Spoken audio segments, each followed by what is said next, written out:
a.m. on the West Coast, 10 a.m. on the East Coast of America. Good morning, America. Happy Monday. 3 p.m. in London. It is 7:30 in Mumbai, India. 11 p.m. in Kyoto, Japan. Good evening, Kyoto. And in Malaysia, it's 1942. I'm Jay Sheldon, the guy without the pants. Welcome in, everybody. Welcome from Facebook Live, YouTube Live, Twitch.tv, and Rumble.com. Hello, Rumble. We love you. We are also, of course, a podcast, and you are listening to the audio-only part of our show across all podcast platforms. So wherever you get your podcast, easy peasy, just go there, search for I'm Not Wearing Pants or Jay Sheldon. Look for that logo right up there. And that's it. Click on it. Click follow or subscribe, whatever your platform calls it. Apple Podcasts, Google, Spotify, Stitcher, Radio Public. We're on all of them. In India, Geo7 in particular, which, by the way, Geo7 is a great place for Indian music. If you're looking for all kinds of variety from Bollywood to you name it, it's all there. Geo7, highly recommended, very cool, and thanks and hello to all of our Indian listeners on the Indian continent there. All right, we got Elon Musk coming up. Well, he's not here. This show just isn't, important enough to get Elon as a guest. But we are going to talk about Elon a little bit. I haven't chatted much about this because it's all over the news. Everybody's talking about it. And I prefer to talk about the stuff that nobody's talking about. So, but we are going to touch on this a little bit tonight because I saw this and I thought, oh, here we go. By the way, when I say trashing Elon, I don't mean we're trashing Elon. We are a big fan of Mr. Musk. We like him a lot. But anyway, we'll get into that. Right now, let's get into this little lady. Miko Update. Miko Update. Yeah, our little Shiba Inu dog. Speaking of Elon. Miko's doing great. She is eating us out of house and home. She's feeling well. She gets a couple of good walks a day. She was crazy for play today. I don't know, something in the wind. She is in the middle of another shedding season, another blow, as they call it. So there's hair everywhere. It's just like a snowstorm everywhere she goes. And it's a daily, double time, 2 times a day or 3 times a vacuum in the house now. Because it literally, I'll get a picture up. I'll get a video and I'll show you on one of my streams coming up.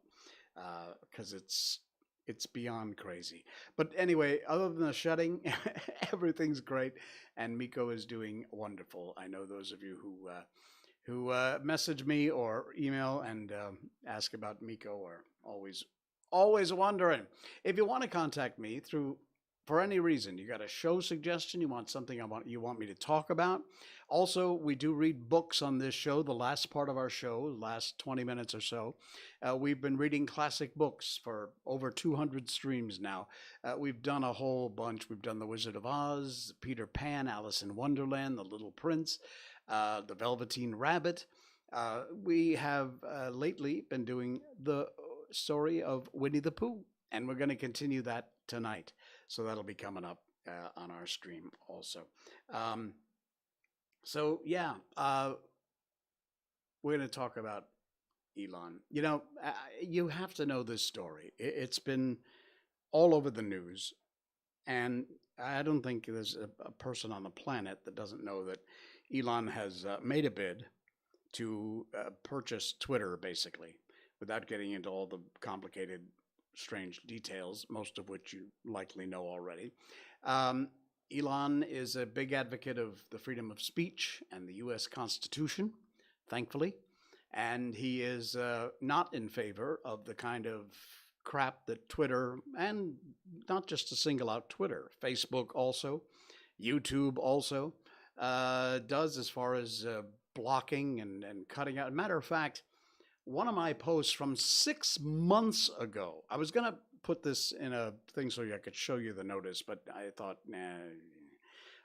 I got a notice that a post I made from 6 months ago, it was a video from a very legit site and a very legit company who produced this video about 9/11. And it the reason they gave me, I don't know, some stupid ass thing about terrorist organizations or some crap. I don't know. Anyway, so they blocked the video from anybody's view but me, and so I argued. I said, "You're full of crap. You don't know what you're talking about. Unblock it." I don't really care. You want to block it? Go ahead, knock yourself out. But anyway, yeah, and it's like 6 months ago. What are you just so freaking bored over there at Facebook that your little Nazi censors are going way back to posts from 6 months ago? I mean, seriously. Anyway, that kind of crap, if Elon Musk were to buy Twitter, hopefully would stop because Elon is a big fan, as are we, of freedom of speech. I had, in fact, read once where he was a freedom of speech absolutionist, meaning absolute freedom of speech. You have an absolute right to say whatever you want. I'm not too far away from that. With a few limited restrictions, I'd have to say I'm pretty much a freedom of speech absolutionist, meaning absolute, total freedom of speech. Now, uh, of course, that they're trying to do everything they can. Even the U.S. Justice Department and the SEC have begun investigations on Elon and Mr. Musk's companies. And this from Business Insider. The link is in the show notes tonight. You want to read the whole article. The amount, get this headline, okay? Like they don't have this is from the idiots at Business Insider. The amount of data Elon Musk would have access to if he privatized Twitter cannot be compared to anything that has ever existed. Dun dun dun. Researcher, the Washington Post. There's a real good one. Yeah, okay. A researcher told the Washington Post one person controlling Twitter would be incompatible with democracy. Oh, man. Unregulated, look at this crap. Unregulated data collection about user behavior means the social media industry holds incredible sway over real world events. Yeah, you think? She said, this is a disaster. And it's not only about Elon Musk, but he kind of puts it on steroids. These people are so afraid that you're going to lose your ability to censor and edit the narrative and to only put out there the things that you and or whatever the government wants you to hear. Like, say Hunter Biden's laptop. Oh, you wait. In the next week or two or three, a lot of stuff is going to be breaking about that laptop. Mark my words, it's going to get dicey. Anyway, so yeah, this is from Business Insider. And, right away, as soon as they started, these kind of headlines start showing up, like this one. Elon Musk just got himself sued over an attempted Twitter coup. This is from inputmag.com. Link to these two articles are in our show notes, but if you put any link in any search engine, put in Elon Musk, then you're going to find all this kind of crap, because now the wackos and the idiots on the left are doing, Elon was their hero, the electric car guy. Ooh, Elon Musk, yay, rah, rah, until he decided to buy Twitter and make it open and allow everyone to say what they want. Now, all of a sudden, they're painting him as the bad guy. Like this article. Read this one. The only thing surprising about Elon Musk getting his ass sued for brazenly ignoring a regulatory deadline last month to disclose his 9% stake in Twitter is that it took even this long to get it sued. But sued it has gotten. The Associated Press announced earlier today a new legal challenge in New York accuses the techno king of intentionally withholding news of his purchases in order to continue buying up Twitter stock at lower prices. He snagged a little over 670,000 shares of Twitter January 31st at $36.83 apiece, and continued buying up stock nearly daily through April 1st when he finally told everyone about his machinations. Anyway, he was supposed to have informed fellow shareholders within 2 weeks when he surpassed a 5% share. So, of course, they're going to put out the lawsuits. They're going to put up everything they can to try and interfere with this. And their only fear, it's got, and you saw the headlines about what the offer he made, 50 something bucks a share, billions in profit for shareholders. And what does the board do of Twitter? They say no, virtually say no, take the poison pill. And it's just what these people will do, including neglecting their fiduciary duty, board of Twitter, what these people will do to try and stop this man, and moreover, to try and stop places like Twitter from becoming a true free speech platform, which it isn't right now. It completely is not. It is amazing the lengths these people will go to. The jury's still out. The offer still stands. Apparently, there's a plan B, that according to Elon Musk himself. And what's to happen is still to be seen. The last thing I saw earlier today was that he might be looking to some partners to come in to the deal. But we'll see. It's interesting. By the way, I have been very much on Twitter recently. Not posting as often. I post sometimes, once in a while. I retweet a lot of stuff. But you can follow me over on Twitter. The link to my Twitter account is in the show notes. It's way down at the bottom under my social media places. It's at It's Jay Sheldon, ITS Jay Sheldon. And you can check that out. If you are so inclined, you want to follow me, go ahead. I'll follow you back. Why not? So yeah, the saga continues. Mr. Musk, all the best to you. I truly hope you succeed and people don't get in your way. It's absolutely been an amazing story to follow and to see exactly to what lengths the left will go to stop free speech. It is frightening. Sorry, coffee break time. All right. Speaking of embarrassing people, yeah, that's a bad segue, but this is a perfect one for this. Do you know who these guys are? Again, on the podcast, check out the link I think I put the link in our show notes. 25 years ago this week. Boy, we go from Elon Musk to this story. 25 years ago this week, we were, now admit it, you did it, I did, I know you did. We were all singing bop, bop, bop, bop. You remember bop? Oh yeah. Hanson. That's what they looked like 25 years ago. I saw a video within the last year. I can't play it because of copyright crap, but they got together recently and re-performed Bop. And it was pretty good. It sounded like a mature version of Hanson and Bop. But these guys and this ridiculously stupid song became a #1 hit in 27 countries, believe it or not. That's them 25 years ago. They don't look like that today much.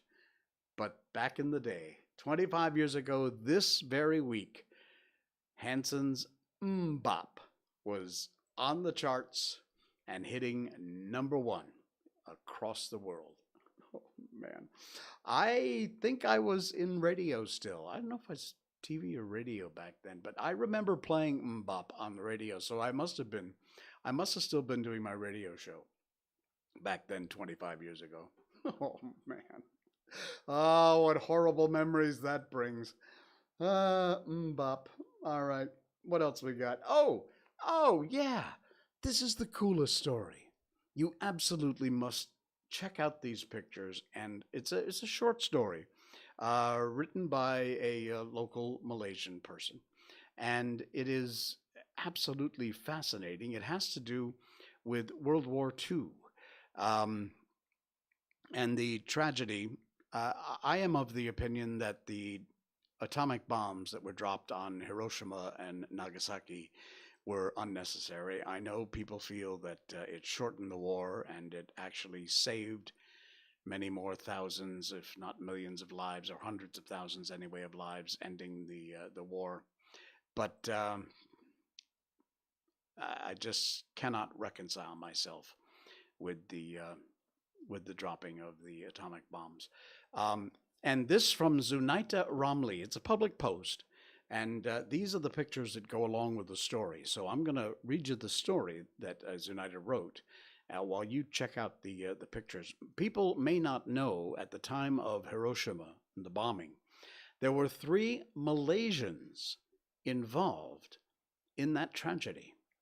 The late Nik Yusuf Nik Ali from Kota Baru, Kelantan, the late Syed Omar Mohammed Asalgoff from Johor, and the late Datuk Abdul Razak Abdul Hamid. How were they in Japan?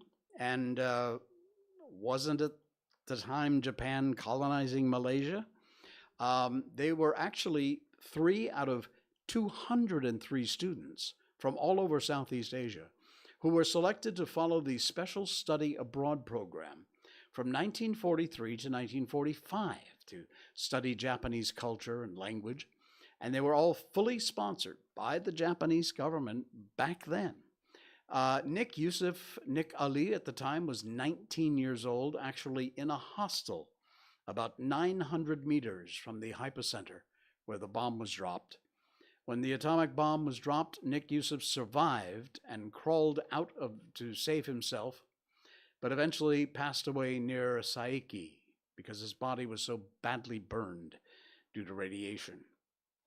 The temple community in Saiki decided to collect all the nearby victims and burn them, but Nik Yusuf's body could be identified as a Muslim because there was a name tag on his shirt, so they made the cemetery according to Islamic teachings. Allah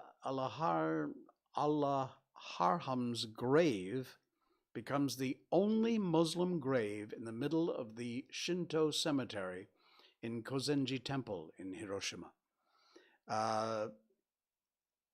Allah Yaham Syed Omar Mohammed Asalgoff also survived, suffered only minor injuries, and despite that, he continued to help other victims who were thirsty from radiation exposure.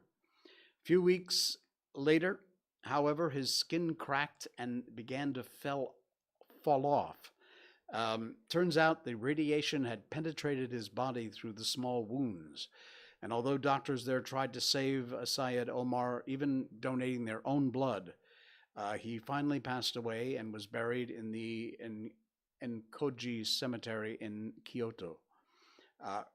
Rest in peace, Datuk Abdul Razak Abdul Hamid. During the incident, he was 20 years old, the only Malaysian citizen who actually survived the bombing, brought back to Malay at the time. He was recognized by the Japanese government as one of the 1,760 foreigners who survived the atomic bomb explosion.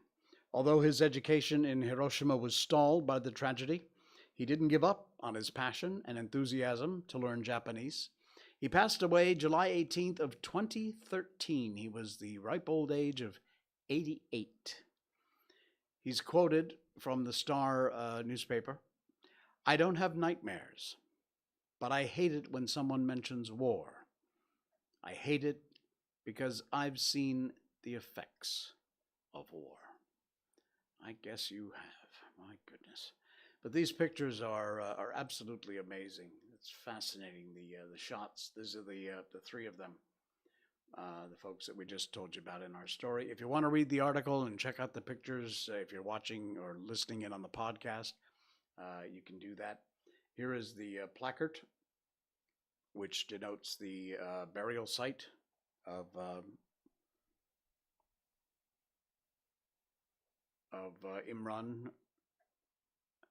And let's see what else we got here. There we go. This is the cemetery itself. Here is the grave of Yusuf. Wow, it's amazing, absolutely amazing, incredible. What a great story. It's so nice that somebody posted that so there's a record. It's not forgotten. We should not forget these sort of stories. And thank you to Zunita Ramli for sharing that. It's a public post, and I put the link in our show notes tonight. You can check it out, and very cool. By the way, for the bot spam poster on twitch.tv. By the way, Twitch, what the hell are you doing over there? Your bot problem is unbelievable. I don't get half as many. I don't get a tenth, a hundredth on my Facebook, YouTube, Rumble, none on Rumble. But Twitch, seriously, you need to kick it in gear, folks. Your bot problem is really bad. I get tired of reporting and blocking these people. Anyway, BigThink.com's got our next story, and this is a weird one from Yale scientists. So, it's Yale. These guys kind of know what they're doing. Look at the headline. Yale scientists restore cellular function in 32 dead pig brains. Yeah, wow. Researchers hope the technology will further our understanding of the brain. However, lawmakers might not be ready for these rather ethical challenges. Researchers at the Yale School of Medicine successfully restored some function to pigs' brains that had been dead for hours. This is Dr. Frankenstein stuff, folks. This is weird. They hope the technology will advance our understanding of the brain, potentially developing new treatments for debilitating diseases and disorders.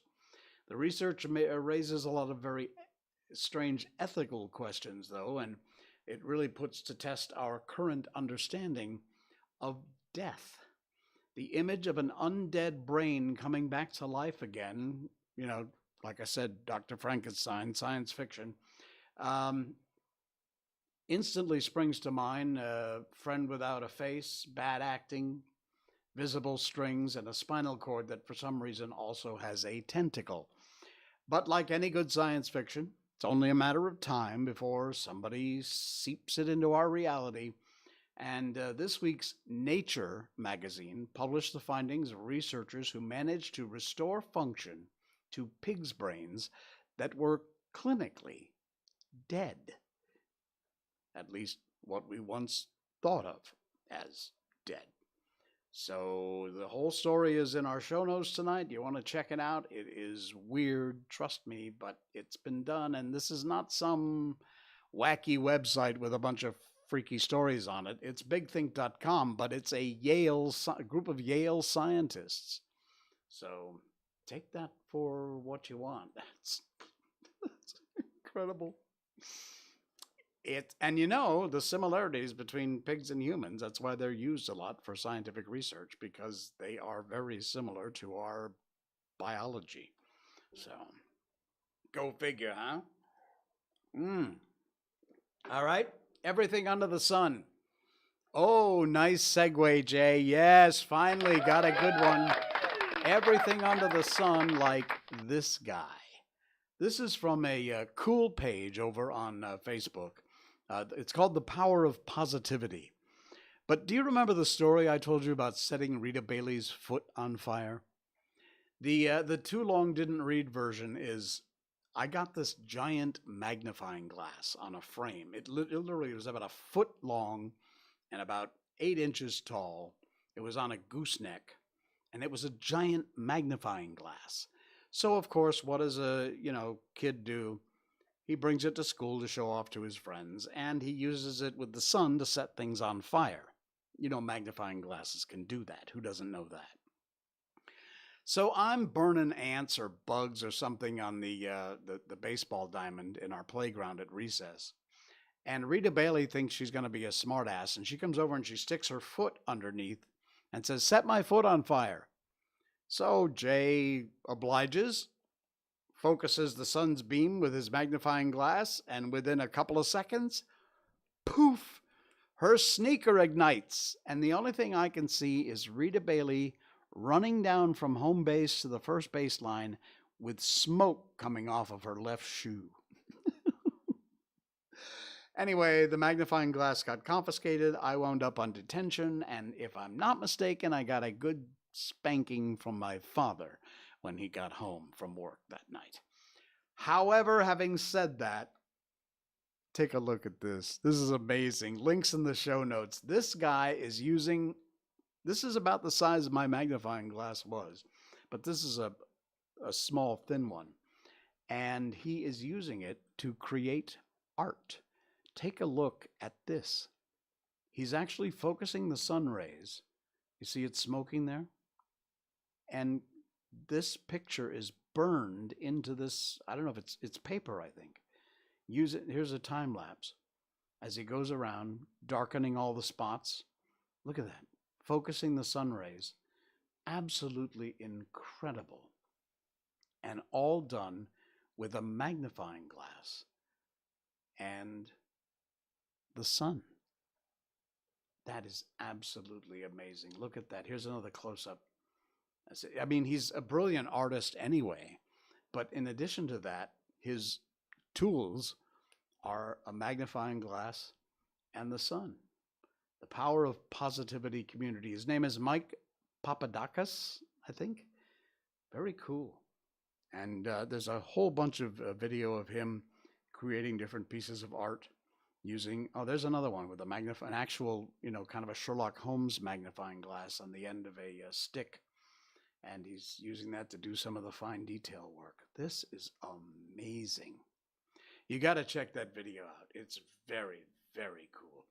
And again, like I said, I put the link in our show notes tonight just so you can have a chance to check it out. Share it if you want on your page and see what's there. It's incredible. It's really wild. All right. It's time, isn't it? Yes. Hang on. I got to do one quick coffee break. Okay, one last plug. You want a Miko mug, which has our show logo on it and Miko, or you want a t-shirt, a ball cap, a hoodie, all kinds of cool stuff. You go over to the first link in the top of our description down below, our show notes. The very first link is Miko merchandise. It's for our show. It helps support the show. And of course, it's got a cool picture of Miko on everything on the site. All of our merchandise features our little girl Miko. So check that out. All right, there. I had to do a plug. Sorry, I just had to. All right. Time to move on to our book, my friends. And we have been doing Winnie the Pooh, of course. Good old Winnie the Pooh. This comes to us from the folks at the Gutenberg Project. We thank them very much for those amazing books. You'll find all the books we've read here. Wizard of Oz, Peter Pan, Little Prince, you name it, the Velveteen Rabbit. They're all there. They're free. They're free for download, or you can read them online. Download them in ebook format or HTML or text files in some cases. And yeah, they're all there. We encourage you to go over and help support the Gutenberg Project at gutenberg.org. Now, as you know, we have been reading Winnie the Pooh, and we've made it up to chapter 5. It's kind of a long chapter tonight, so sit back, grab an extra glass of wine or cup of coffee, and enjoy. It's chapter 5 in which Piglet meets a Huffalump. One day, when Christopher Robin and Winnie the Pooh and Piglet were all talking together, Christopher Robin finished the mouthful he was eating and said carelessly, "I saw a heffalump today, Piglet." "What was it doing?" asked Piglet. "Oh, just lumping along," said Christopher Robin. "I don't think it saw me." "I saw one once," said Piglet. At least I think I did," he said. "Only perhaps it wasn't." "So did I," said Pooh, wondering what a heffalump was like. "You don't often see them," said Christopher Robin carelessly. "Not now," said Piglet. "Not at this time of year," said Pooh. Then they all talked about something else, until it was time for Pooh and Piglet to go home together. At first, as they stumped along the path which edged the 100-acre wood, they didn't say much to each other. But when they came to the stream and had helped each other across the stepping stones and were able to walk side by side again over the heather, they began to talk in a friendly way about this and that. And Piglet said, "If you see what I mean, said Pooh said, "it's just what I think myself, Piglet." And Piglet said, "But on the other hand, Pooh, we must remember." And Pooh said, "Quite true, Piglet, although I'd forgotten it for the moment." And then, just as they came to the 6 pine trees, Pooh looked round to see that nobody else was listening, and said in a very solemn voice, "Piglet, I have decided something." "What have you decided, Pooh?" "I have decided to catch a Huffalump." Pooh nodded his head several times as he said this, and waited for Piglet to say, "How?" or "Pooh, you couldn't," or something helpful of that sort. But Piglet said nothing. The fact that Piglet was wishing that he had thought about it first. "I shall do it," said Pooh, after waiting a little longer, "by means of a trap. And it must be a cunning trap, so you'll have to help me, Piglet." "Pooh," said Piglet, feeling quite happy again now, "I will." And then he said, "How shall we do it?" And Pooh said, "That's just it. How?" And they sat down together to think it out. Pooh's first idea was that they should dig a very deep pit, and then the Heffalump would come along and fall into the pit. And "Why?" said Piglet. "Why what?" said Pooh. "Why would he fall in?" Pooh rubbed his nose with his paw and said that the Heffalump might be walking along, humming a little song and looking up at the sky and wondering if it would rain, and so he wouldn't see the very deep pit until he was halfway down, when it would be too late. Pooh said this was a very good trap, but suppose it were raining already? Pooh rubbed his nose again and said that he hadn't thought of that. Then he brightened up and said that if it were raining already, the Heffalump would be looking at the sky wondering if it would clear up, and so he wouldn't see the very deep pit until he was halfway down, when it would be too late. Piglet said that now that this point had been explained, he thought it was a cunning trap. Well, Pooh was very proud when he heard this, and he felt that the Heffalump was as good as caught already. But there was just one thing which had to be thought about, and it was this: where should they dig the very deep pit? Piglet said the best place would be somewhere near where a Heffalump was, just before he fell into it, or only about a foot further on. But then he would see us digging it," said Pooh. "Not if he was looking at the sky." "He would suspect," said Pooh, "as if he happened to look down." He thought for a long time and then added sadly, "It isn't as easy as I thought. I suppose that's why Heffalumps hardly ever get caught." "That must be it," said Piglet. Well, they sighed, got up, and when they'd taken a few gorse prickles out of themselves, they sat down again. And all the time Pooh was saying to himself, "If only I could think of something," for he felt sure that a clever, very clever brain could catch a Heffalump if he only knew the right way to go about it. "Suppose," he said to Piglet, "you wanted to catch me. How'd you do it?" "Well," said Piglet, "I should do it like this. I should make a trap. I should put a jar of honey in the trap. You would smell it, and you would go in after it, and I would go in after it," said Pooh excitedly, "only very carefully as to not hurt myself. And I would get to the jar of honey, and I should lick around the edges first of all, pretending that there wasn't any more, and then I should walk away and think about it a little, and then I should come back and start licking in the middle of the jar, and then—" "Yes, yes, well, never mind about that. There you would be, and there I should catch you. Now, the first thing to think of is, what do Heffalumps like? I should think acorn, shouldn't you? We'll get a lot, I say. Wake up, Pooh. Pooh, who'd gone into a happy dream, woke up with a start. Said that honey was a much more trappy thing than acorns. Piglet didn't think so, and they were just going to argue about it when Piglet remembered that if they put acorns in the trap, he would have to find the acorns. So he said, "All right, honey then," just as Pooh remembered it too and was going to say, "All right, acorns." "Honey," said Piglet to himself in a thoughtful way, as if it were now settled. "I'll dig the pit while you go get the honey." "Oh, very well." And he stumbled off. As soon as he got home, he went to the larder, stood up on a chair, and looked down in a very large jar of honey from the top shelf. It had honey written on it, but just to make sure, he took off the paper cover, looked at it, and it looked just like honey. "But you never can tell," said Pooh. "I remember my uncle saying once he'd seen cheese just this color." So he put his tongue in, took a large lick. "Ah, yes," he said, "it is, no doubt about that. And honey, I should say, right down to the bottom of the jar. Unless, of course," he said, "somebody put cheese in the bottom for a joke.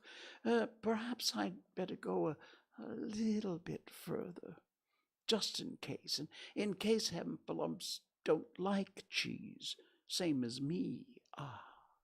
And he gave a deep sigh. "Ha, I was right. It's honey, right the way down." Having made certain of this, he took the jar back to Piglet. Piglet looked up from the bottom of his very deep pit and said, "Got it?"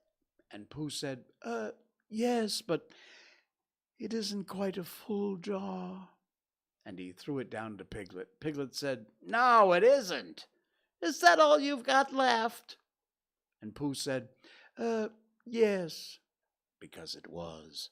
So Piglet put the jar at the bottom of the pit, climbed out, and they went off home together. "Well, good night, Pooh," said Piglet when they got to Pooh's house, "and we meet at 6 o'clock tomorrow morning by the pine trees and see how many heffalumps we've got in our trap." "6 o'clock, Piglet. And have you got any string?" "No, why do you want string?" "Oh, to lead them home with." "Oh, I think heffalumps will come if you whistle." "Some do, some don't.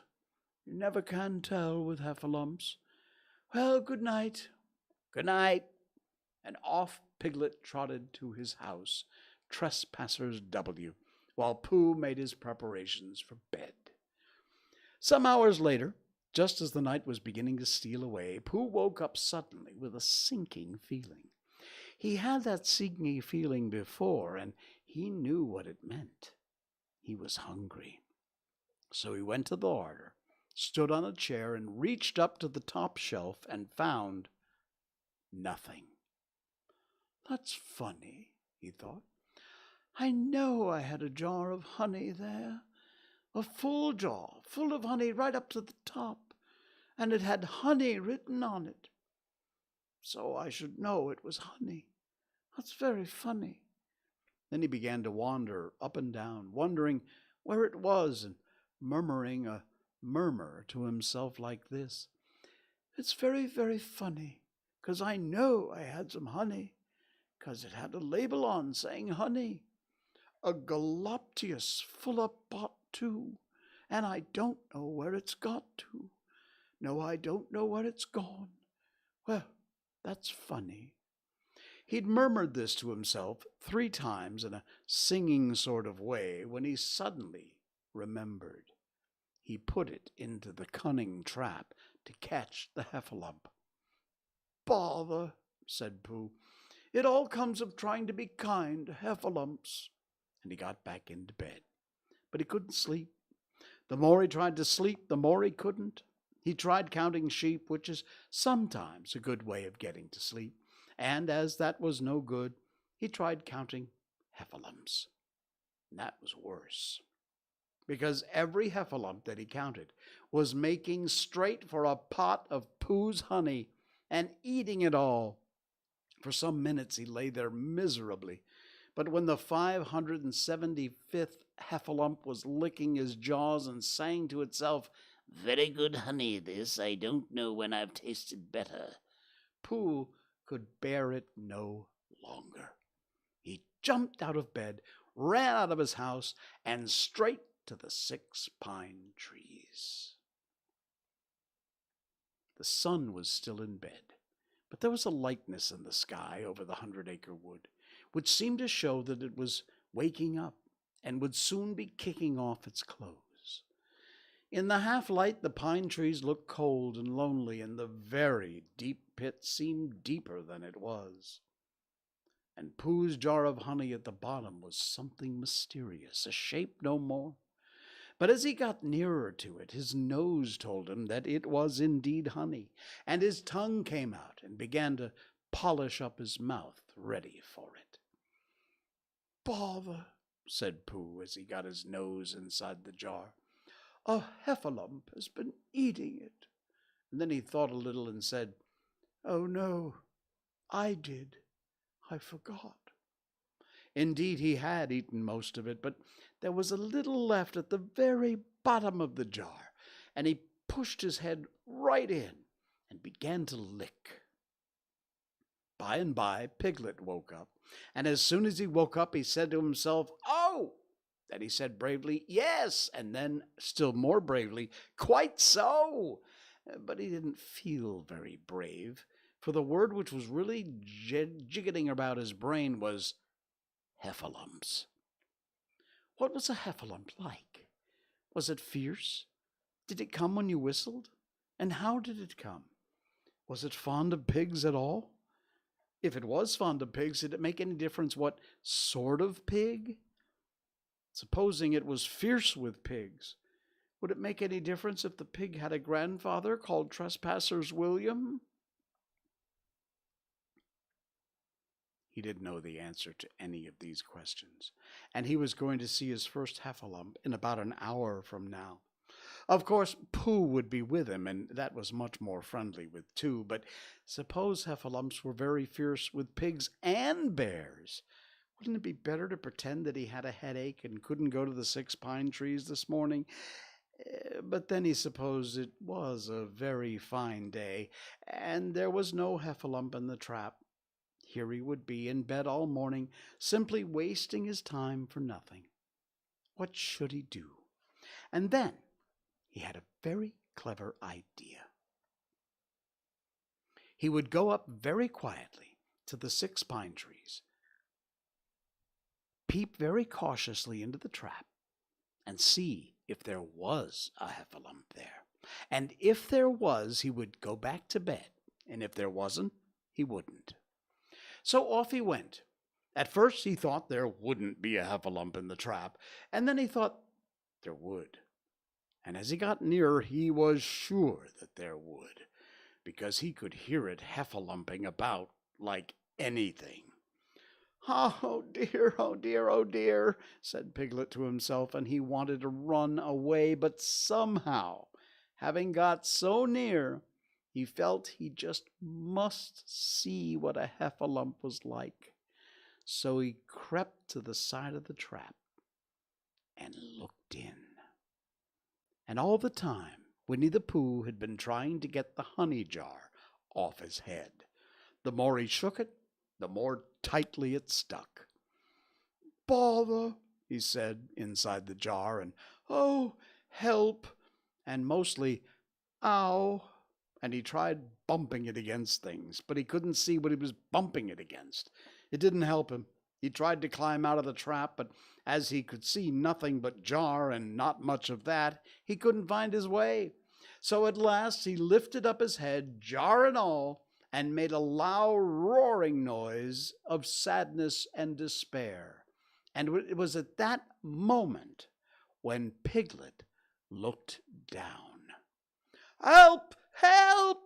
cried Piglet. "A heffalump! A horrible heffalump!" He scampered off as hard as he could, still crying out loud, "Help! Help! A terrible hoffalump! Hoff, hoff, a hellable horrorhump! Hol, hol, a hoffable hellerump!" And he didn't stop crying and scampering until he got to Christopher Robin's house. "Whatever is the matter, Piglet?" said Christopher Robin, who was just getting up. "Hef, hef, hef," said Pig, breathing so hard he could hardly speak. "A heffalump." "Where?" "Up there," he said, waving his paw. "What did it look like?" Like it had the biggest head you ever saw, Christopher Robin. A great enormous thing, like a huge big, well, like, I don't know, like an enormous big nothing, like a jar." "Well," said Christopher Robin, putting on his shoes, "I shall go and look at it. Come on." Piglet wasn't afraid if he had Christopher Robin with him. So off they went. "I can hear it, can't you?" said Piglet anxiously as they got near. "Well, I can hear something," said Christopher Robin. It was Pooh bumping his head against a tree root he'd found. "There," said Piglet. "Isn't it awful?" And he held on tight to Christopher Robin's hand. And suddenly Christopher Robin began to laugh. And he laughed, and he laughed, and he laughed. And while he was still laughing, crash went the heffalum's head against the tree root. Smash went the jar, and out came Pooh's head. Then Piglet saw what a foolish little piglet he'd been. And he was so ashamed of himself that he ran straight off home and went to bed with a headache. But Christopher Robin and Pooh went home to breakfast together. "Oh, Bear," said Christopher Robin, "how I do love you." And Pooh said, "So do I." That's chapter 5 in Winnie the Pooh. Coming up in our next stream, we'll do chapter 6, in which Eeyore has a birthday and gets 2 presents. That'll be on our next stream on Wednesday night. All right, long one tonight. My goodness. All righty.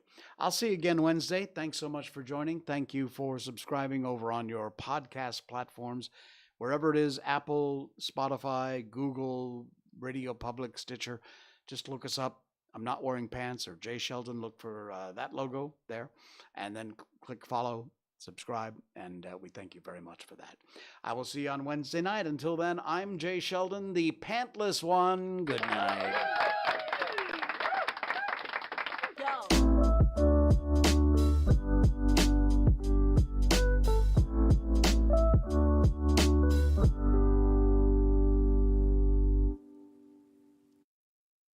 Snort.